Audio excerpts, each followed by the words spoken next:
on the beat.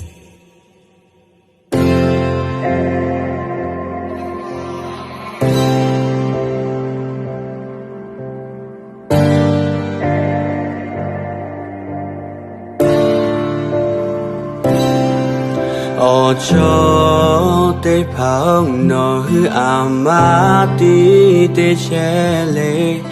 mahaja khó khăn gao na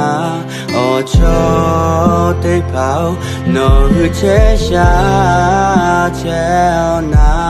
pe sha cheo na mahaja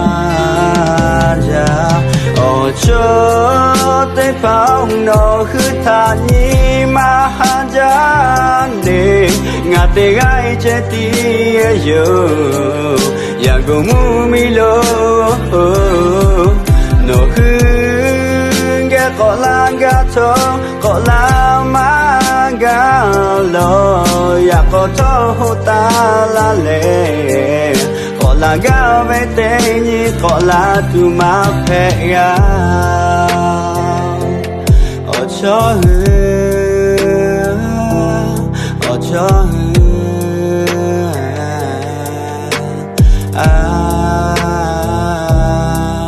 no hu te ya le te ya cho da ho da cho ve o kho lo te ya le te ya ga da me ya le te ya cho da ho da cho bi o cho te pa no hu o khe tha khe le pyo pyo sha sha pe chao na nga po vu ja ko nga che le ma shi ga lo o cho te pa no hu tha ni ma ha ja ne nga te ga che ti yo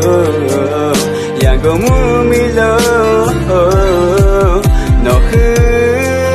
ge ko la ga chong ko la ma ga lo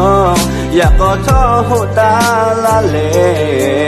ko la ga ve te ni ko la tu ma phe o cho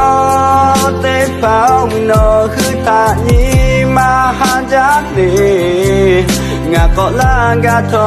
ko la ma ga lo ya ko ho ta la le ko la ga ve te ni nga ko la do ve yo sha ge lo bo lo le nga hu o cho o khe ta kha shen ho pyo